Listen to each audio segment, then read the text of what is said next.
This is Bertha Shepherd. She's trying to sell a sweet potato.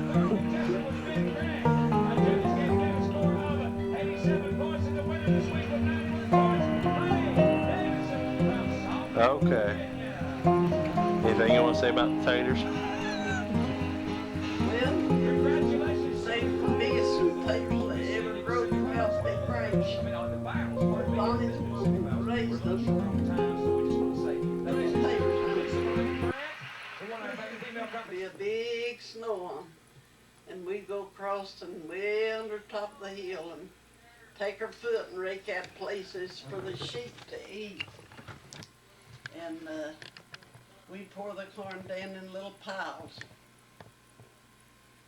And we went one morning, old Yo had the little twin lambs, and one was up and south, and the other one was down in the sinkhole, and we got hit up and helped old Yo and helped it up to the tent and got it set good and full, and then we thought she'd have it and she'd take a big run of going, but it just turned into Somerset and she would never have it. And we took it off to the house, and Mom said, now Eunice just brought that because Eunice wanted it. Said, for a pet lamb, said, I already got 3 here, and said, Eunice, take it back. Well, we waited till the sun got up that day about 12 good and warm, and we took it back right on top of the hill to the old Yo, and she wouldn't have it at all. We had to take it back, and we had to take it back and pet it, and that made us 4 pet lambs. And we had them all named, Annabelle, Nannibelle, and poor little Hazel, she called her Labas. And we called the old buck, the buck lamb, we called him Darb. Annabelle, and Nannibelle, and Labas. And Who was that? The other lamb, Somebody went there for and the dogs killed the buck lamb. When they come running time with them, mating time, they left the house and went way up the branch peak and hadn't come to the house for 3 or 4 days, and Dad went to see, and the 3 Yo lambs, well, they was grown then, they was back there on the branch, and he went over in the branch, and there laid the buck. The old dogs killed him and eat the hind part of his hams all off. Do you know they used to We had sure them? We had suck bottles and had them all on bottles and fed them with a bottle. Didn't you? You told me today. I'm sorry. Did you spend the shearings? Her Did grandma. you spend the shearings? When you cut the wool off. No, you all sent it in. You said today, didn't you? Her. Yeah. The wool. Yeah. I'm sorry. Where did they send it? Where did you send the wool? Well, I don't know where they shipped. They shipped it. Dad'd get up at 3 o'clock in the morning, and he'd take a wagon load of wool, and Grandma had a big bunch of geese, and they'd pick them geese and they'd have big sacks of feathers, and they took them and shipped them. He'd take them to Bosco and meet the train over there, and ship them. Big load of chickens, big cups of chickens and geese and turkeys and ducks, and that wool and feathers. Me and Vernie'd go up there whenever picking time had come to pick her geese. She'd have Mom and Aunt Nerd to pick them geese. And the old geese, me and Vernie'd have to take time about a big meal or something. And they'd put their legs down like that and hold their legs under there and lay them flat on the back and pick this way with their fingers and the head under the arm. And when them old geese could grab and bite, they'd look like a sauber log. They'd bite the piece. And me and Vernie wanted to hold for Mom and the other to hold for Aunt Nerd. And they had a big barrel sitting there, and they'd pick and put them feathers in barrels. Well, one of them old geese bit Vernie along here on the arm, bit the piece out of her, and Vernie grabbed her and she squeezed so she like choked her to death. And Vernie cried, tie their legs together and lay them up on that table. And then me and Vernie'd take time about holding their heads down. And they had something like a child has a cold, their nose had run. And Vernie'd cry, I ain't gonna hold him old snotty goat sheep. And Mom would make her, you get her whole head's dead then. Vernie'd have to go and stand with both hands. And that old sheep would trying to raise and get up and his nose running. And cry, I said, old snotty nose sheep. And we'd take time about holding their heads down. And Mom and Nerd shear them, and when they'd get them sheared off, they'd get out. Because we didn't have no shoes. Mama's greased her feet with tallow a many times, and they'd crack open the bloody drum. And they would hurt so bad, where they'd shaved, you know, where we'd be out in the cold before we got the shoes. That was back in the 30s, and it was hard times. Dad worked and done all he could do, but still yet it was hard times.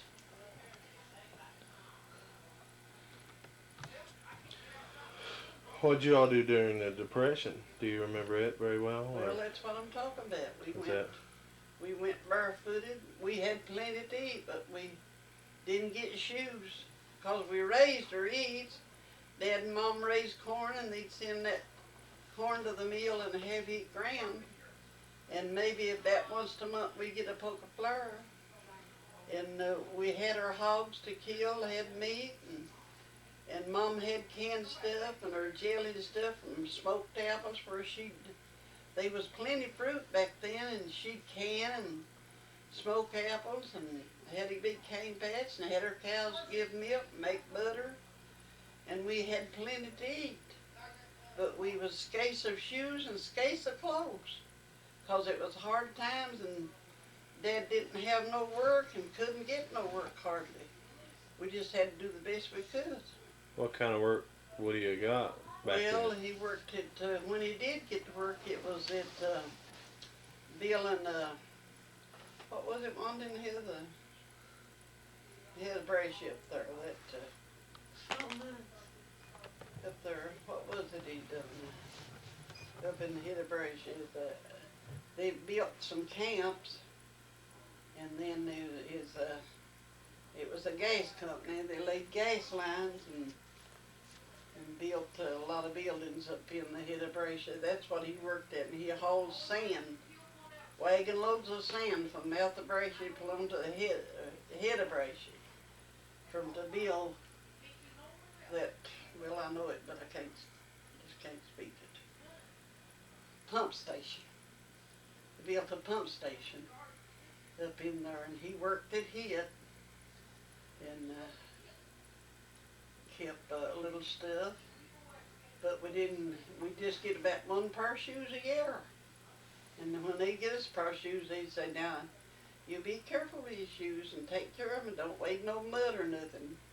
Lord, if we so proud with them shoes, if we got a dirty spot on them, we'd get us a rag and wipe that off. It was hard times back then.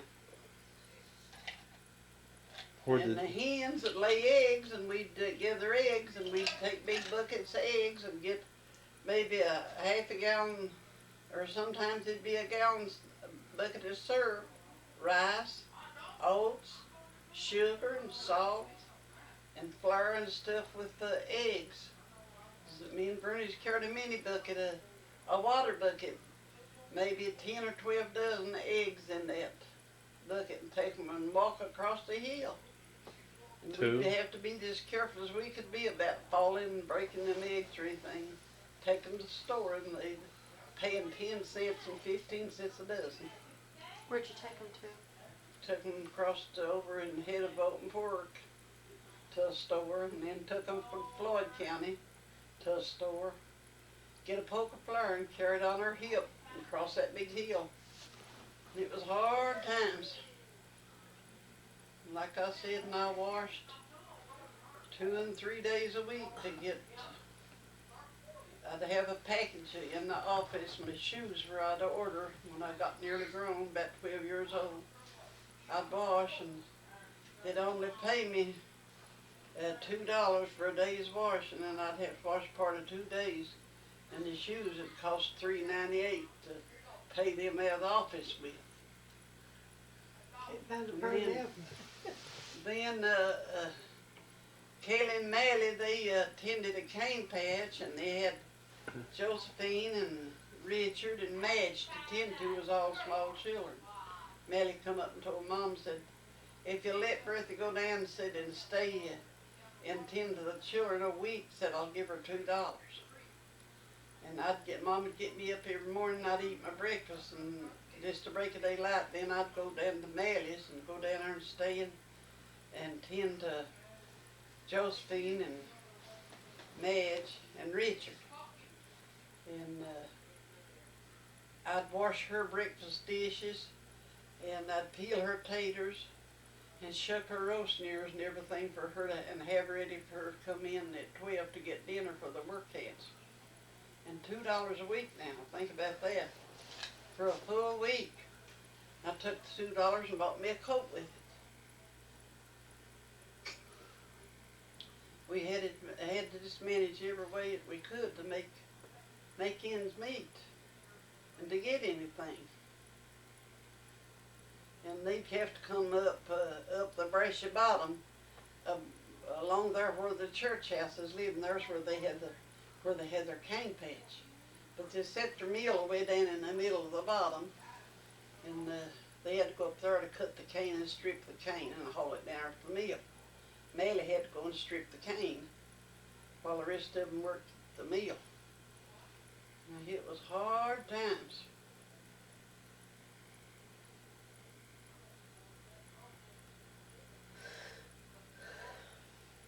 And there were, that trailer sits at Mouth of Brashy. Old Dan Mormon, he lived there, and he had a store there.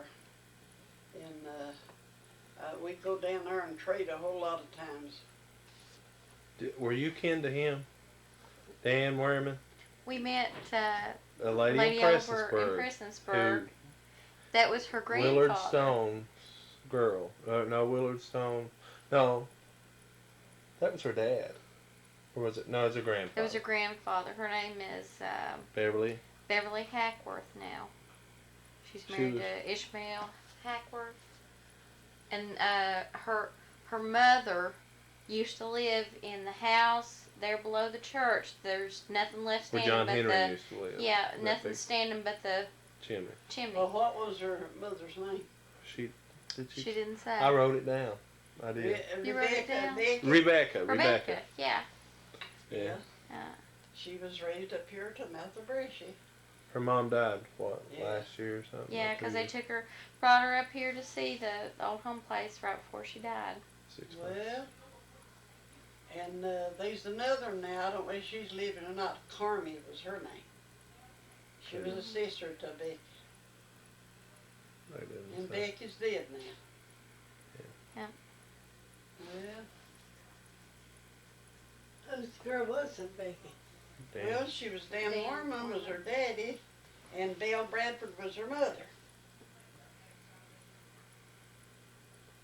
And Becky and Jane, she had a sister Jane and Becky and Carmy. And her brother was Will Warman. And there was another one of them, if I can just think of his name. How come you used to meet her? She runs the ceramic shop down. Yeah, Dan was her daddy, old Dan Warman. He had 3 families though before he died. See, he had he was married at first, and he had a bunch of children, and then his wife died, and then this Bill Bradford was Becky's daddy. I think Becky and all of them, I think, was base-born children. And then after they grown up, got on, he married.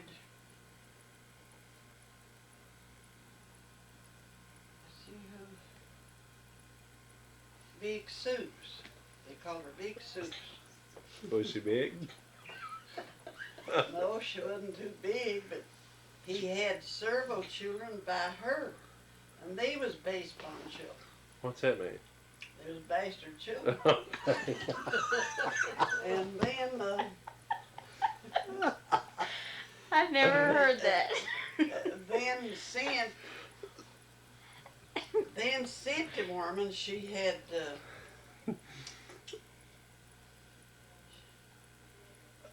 Jane was just a half sister now to Becky. Cynthia had Jane and Ellie, and Will. Will was just a half brother to them now. And then she had Allie and Minnie and Marie. I don't know if he was that or not. Must have been something wrong with him. Apparently somebody didn't think so. She told me today about how they plugged how when they first moved in, the cracks in the wall and all that from Papa after built the house. Yeah, when we lived here before. See, it was just that room there and that room in the back. So these 2 rooms is all it was. And like long before your dad died, we got to meet him sitting here one day. We got talking about back when we was first married, and a lot of other people too was talking, wasn't saying nothing bad about him. And he said something about, we was talking about the Bible too. And I said, well, the Bible says a weaker miser. Well, he said, this kid said, he said, I must have got weaker. Well, I said, I'm going to count myself, I got wiser. And I said, we must have been weaker. I said, we lived in that old house and didn't have enough sense to get out and daub it up where the cracks were there. I said, back in the old time, if anybody had any sense in wintertime when to come in, they got out and make them up a big lot of mud, and they daubed up the cracks. And I said, we must didn't have enough sense to do that. The cracks the first year, winter, you lived here, we did like pretty still. And the next winter, he got Paul B. Shepherd to come and make up mud and daub them cracks. And we got a roll of that building paper, they called it, and tacked over the joists. And it held a little heat in. But the floor then had cracks in about that big. All the floor, and you'd sit right by the fireplace and just freeze. And we moved off and left it that way, and when we come back then we built this room on, and then put new flooring in them all back there, and put a double floor in them, and stopped all the cracks, and still Well, you cold. stayed here. It had 6 youngers on the floor all like that. Yeah, Oh, you had 6 before you Yeah. moved? Yeah, we had to. Down to Murray Yeah, Marie was a baby when we moved over there. and the I Florida. just dread, I dread getting up every morning so bad out of the bed. It would be so cold when you get up. We'd set the bucket of water right in front of the fireplace there. And if we left the dip print next morning, you couldn't get the dip print. It froze solid in the bucket of water. And I'd go in that old kitchen and holes down by them logs, they'd be holes that big. I'd go in there and build a fire in that stove, and I'd rush and get something to eat as fast as I could and get on the table. I'd say, now, and get in here and eat your breakfast and get the children that's big enough to stand up in chairs and things, get them to the table, let them eat while it's warm. I said, and get back where they can get in front of the fire, because if they don't, they'll frostbite. I'm glad I don't remember that. I've been a great big girl when she. Yeah. Yeah, and whenever we moved and left from here, a truck come and loaded all the stuff that they had. Didn't have too much stuff, and took it. And we went up to Mom's. We went up to Mom's and All stayed the way over. Stayed all night that night, and went up and down open fork. And Monday, she's just big enough that she felt like that little boy of Amy's. I don't believe she's hardly as tall as. We'd put her down and make her walk a piece, and then we'd have to take her on her back. We walked them across and down open fork and plumb up to the mouth. And got away down open fork. We put her down, made her walk, and the rocks are slick, and there's water in the creek. It just had to go right through the creek. And she fell in that, and it was a dripping out of her from one end to the other. And she bawled and cried, and we made her hush. Put her on one of the young's backs. One carried Murray, and the other one carried her. We took time back carrying them. Walked and took them down open fork. How'd you Where'd keep you them? move to? Over Presence, over in Middle Floyd Fork. County.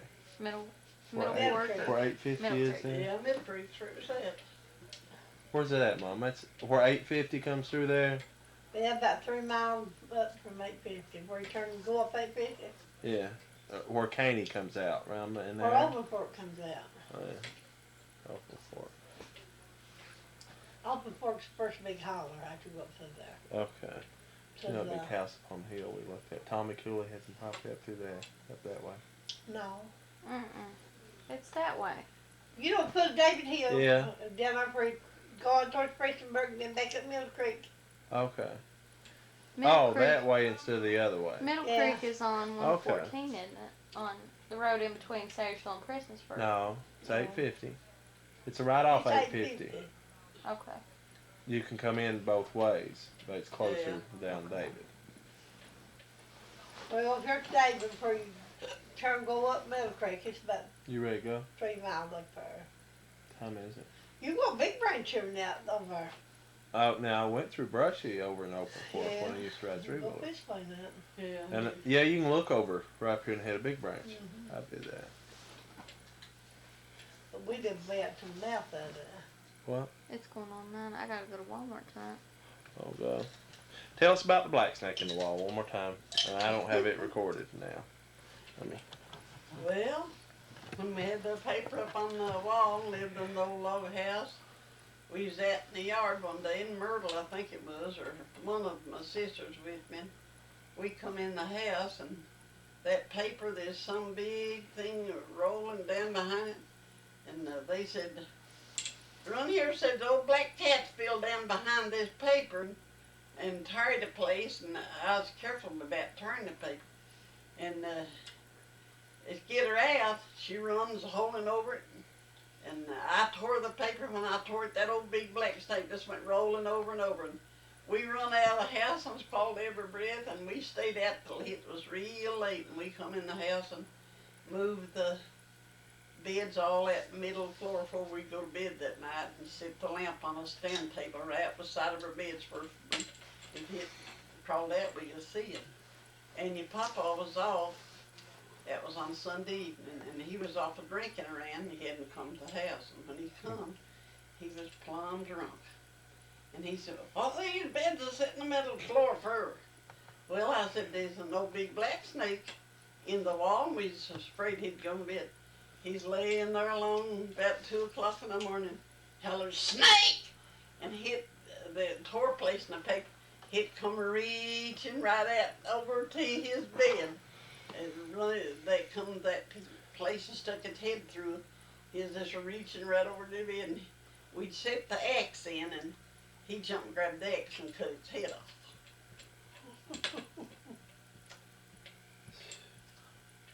Lord mercy.